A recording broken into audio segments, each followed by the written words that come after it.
प्रिय भाई बहनों साथियों, आप सबको जय मसीह की। साथियों, आज भोर के समय मैं आप सब लोगों के सामने फिर उपस्थित हुआ हूँ।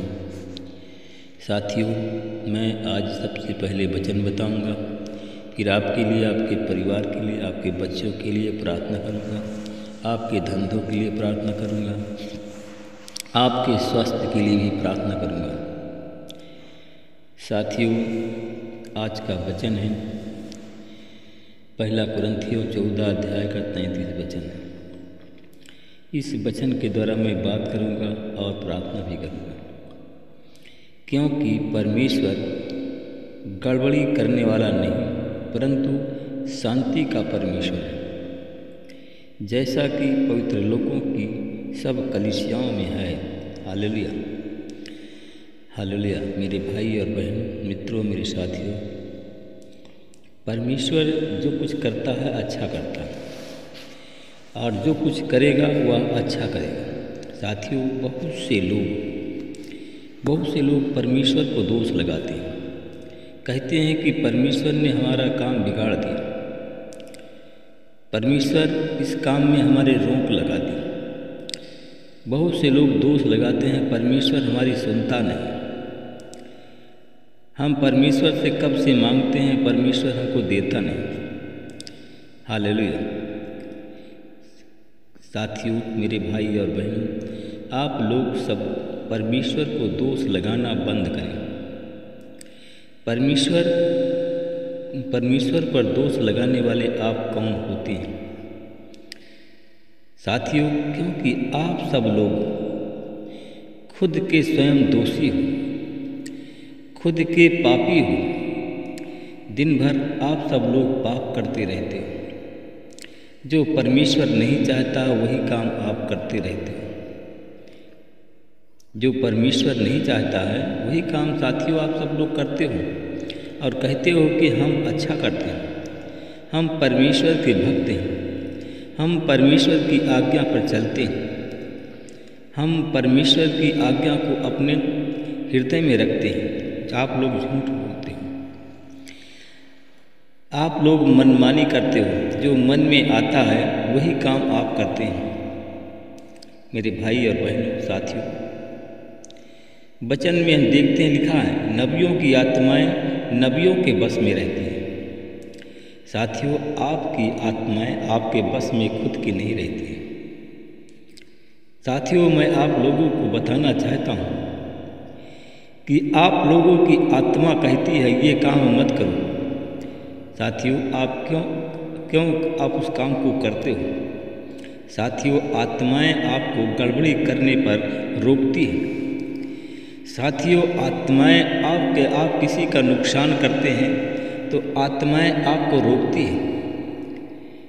साथियों, अगर आप लोग चोरी करते हैं किसी के साथ में तो आत्माएं उसको रोकती हैं। साथियों, अपने पड़ोसी के साथ या अपने रिश्तेदार के साथ या अपने मित्र के साथ आप धोखा करते हैं तो आत्माएं आपको साथियों रोकती हैं। आप लोग आत्माओं के बताए हुए रास्ते पर नहीं चलते हैं। जो आपके अंदर आत्माएं बैठी हैं वो परमेश्वर की आत्मा है। वह आत्मा आपको गड़बड़ी करने में रोकती है। परमेश्वर गड़बड़ नहीं करता। साथियों, लिखा है, जैसे बीज बोओगे वैसे ही काटोगे। साथियों, जो आज आपके साथ में गड़बड़ी हो रही है, आपने जैसा बोया है उसी प्रकार आपको फल मिल रहा है। मेरे भाई और बहनों, मित्रों, मेरे साथियों, परमेश्वर गड़बड़ी करने वाला परमेश्वर नहीं है, वह शांति का परमेश्वर है। साथियों, मैं उन लोगों को देखता हूँ जो लोग शांति पाने योग्य हैं, जिनके जीवन में शांति होनी चाहिए। साथियों, उन भाई बहनों के साथ में हमारे भाई बहन सताते हैं और उनके साथ में अत्याचार करते हैं। साथियों, उन भाई बहनों के जीवन में जो शांति जाने आने वाली है। जो लोग अत्याचार सहते हैं और सताव के बाद भी किसी मनुष्य को नहीं बताते हैं, किसी मनुष्य से नहीं कहते हैं कि हमारे साथ में सताव हुआ, किसी मनुष्य से नहीं कहते हैं कि हमारे साथ में गड़बड़ी की गई, किसी मनुष्य से नहीं कहते हैं कि हमारा नुकसान हुआ, केवल साथियों उससे वो कहते हैं जो शांति का परमेश्वर है। और वही शांति का परमेश्वर उनके जीवन में शांति लाता है और उन्हीं लोगों को साथियों परमेश्वर बदला देता है। जो आप उनके साथ में गड़बड़ी करते हैं, जो आप उसको अकारण सताते हो, परमेश्वर आपको बदला देता है। साथियों, आप अगर अपने पड़ोसी का 10 रुपया का नुकसान करते हो, साथियों सोचो और आप सुनिए कि 10 नुकसान करते हो तो आपका 100 होता है। आप इस बात को सोचिए, क्या ऐसा होता है आपके जीवन में? होता है अवश्य। आप ज्ञानी हैं, आप बुद्धिमान हैं, इसलिए कि ज्ञानियों के जीवन में और बुद्धिमानों के जीवन में गड़बड़ी होना आवश्यक है। मेरे भाई और बहनों, मित्रों, मेरे साथियों, परमेश्वर शांति का परमेश्वर है, जैसा कि पवित्र लोगों की सब कलीसियाओं में। साथियों, हर एक कलीसिया में नहीं है साथियों, हर एक कलीसिया में शांति का परमेश्वर नहीं है। जितने लोग पवित्र लोग हैं, जो परमेश्वर की आज्ञा के अनुसार चलते हैं, परमेश्वर से भय रखते हैं, उन्हीं कलीसियाओं में शांति का परमेश्वर रहता है साथियों। हालेलुया। मैं अब भाई बहनों, मेरे साथियों, मैं आप लोगों को बताना चाहता हूँ कि आप लोग अगर कलीसियाओं में जाते हैं प्रार्थना करवाने के लिए या प्रार्थना करने के लिए, साथियों सबसे पहले उस कलीसिया में मत जाओ। उस कलीसिया का जो नबी है, उस कलीसिया का जो सेवक है, उसके आचरण के बारे में पहले पता कर लो। हालेलुया। मेरे भाई और बहनों, आप जल्दबाजी ना करें, कलीसिया में जाने के लिए जल्दबाजी ना करें। जल्दबाजी में आप धोखा खा सकते हैं, जल्दबाजी में आप गड्ढे में जा सकते हैं। जल्दी काम परमेश्वर का नहीं है, शैतान का है साथियों। शैतान के द्वारा बताए हुए काम पर मत चलें। कलीसियाओं को जांचें और परखें जैसे परमेश्वर जांचता और परखता है। साथियों, कलीसियाओं को जांचो और परखो। उसके वह जो नबी है, जो सेवक है, उसके बारे में भी जांचो और परखो। क्या यह परमेश्वर इससे बात करता है? क्या आपको आशीष देने लायक यह है? उसके बारे में आप पता करो। तब कलीसिया में आप जाएंगे तो वहाँ पर उस कलीसिया से, उस प्रार्थना सभा से आपको शांति मिलेगी। क्योंकि जिस कलीसिया में शांति का परमेश्वर नहीं है, उस कलीसिया से आपको शांति नहीं मिलेगी। हालेलुया। मेरे भाई और बहनों, मित्रों, मेरे साथियों, मैं बताना चाहता हूँ, स्त्रियाँ कलीसिया में चुप रहें, क्योंकि उन्हें बोलने की अनुमति नहीं है। वे अधीनता से रहें, जैसा कि व्यवस्था ग्रंथ में कहता है कि यदि वे कुछ सीखना चाहती हैं तो घर में अपने अपने पति से पूछें, क्योंकि स्त्री के लिए कलीसिया में बोलना अनुचित है। हालेलुया। मैं बताना चाहता हूँ और पूछना चाहता हूँ साथियों, क्या परमेश्वर का वचन सबसे पहले तुम्ही से निकला है अथवा क्या केवल तुम्ही तक पहुँचा है? साथियों, परमेश्वर का वचन प्रभु यीशु मसीह के मुख से निकला हुआ और पूरे संसार में फैल गया। हालेलुया। मेरे भाई और बहनों, मित्रों, मेरे साथियों, आप लोग जब कलीसियाओं में जाएं, जो कुछ करना है अपने पतियों से पूछें, अपने घर के संरक्षक से पूछें कि हमें यहाँ कैसा रहना है और किस प्रकार हमें यहाँ प्रार्थना करना है। हालेलुया। मेरे भाई और बहनों, मित्रों, मेरे साथियों, मैं आप लोगों को बताना चाहता हूँ साथियों, जो भाषाएं विश्वासियों के लिए नहीं है पर अविश्वासियों के लिए चिन्ह है, परंतु भविष्यवाणी अविश्वासियों के नहीं परंतु विश्वासियों के लिए एक चिन्ह है। हालेलुया। आइए हम सब उस चिन्ह के बारे में प्रार्थना करें और परमेश्वर की शरण में जाएं।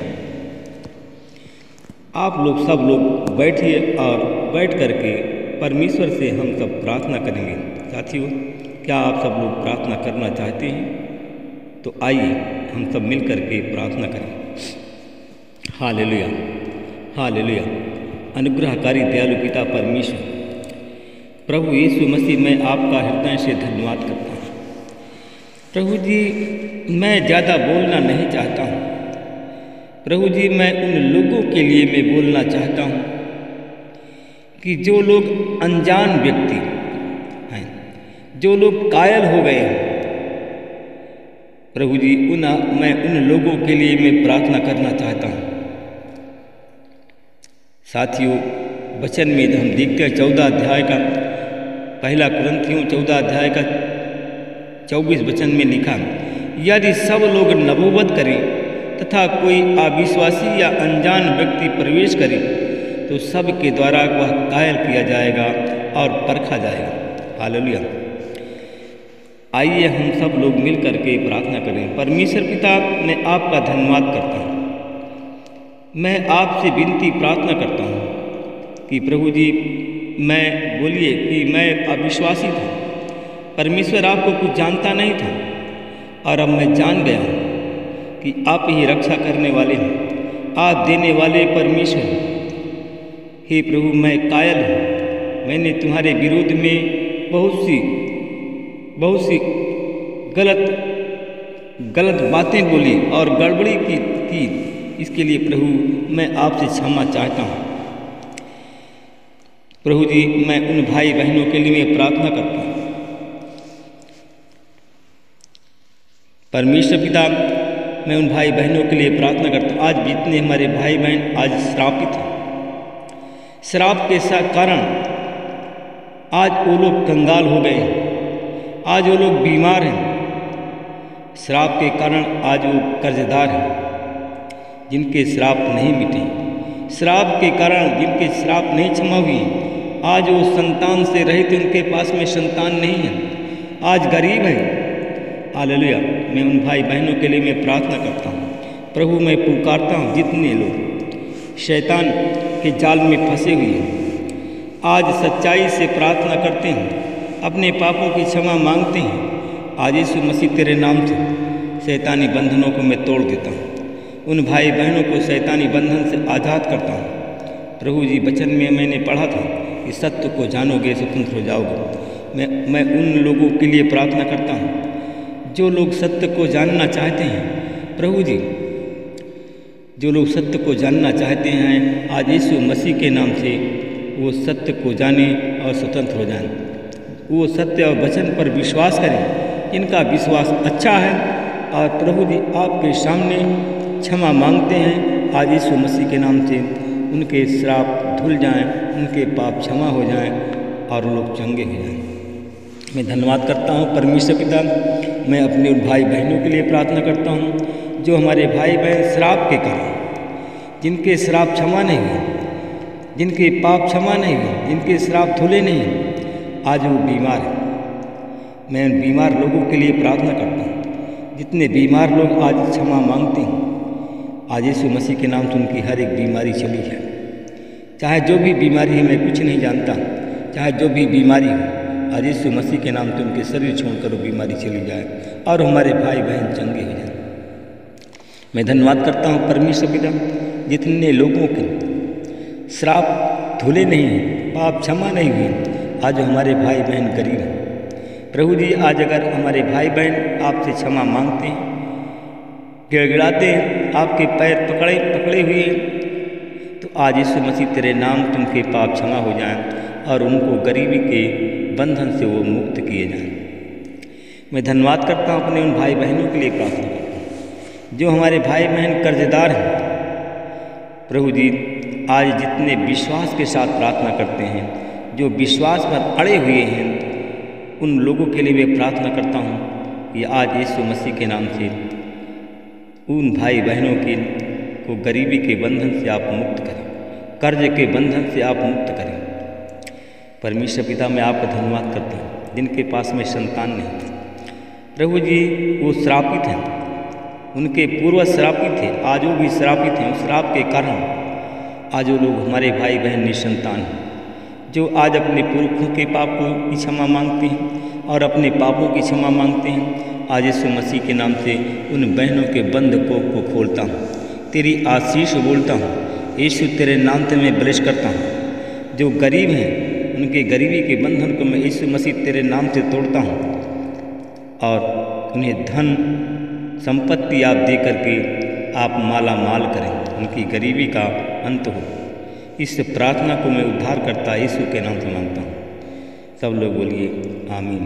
प्रभु, भाइयों, साथियों, आप सबको प्रभु ने बहुत बड़ी आशीष दी है। वह आशीष जो मैंने प्रार्थना की है आपके घरों में पहुँच रही है। आमीन।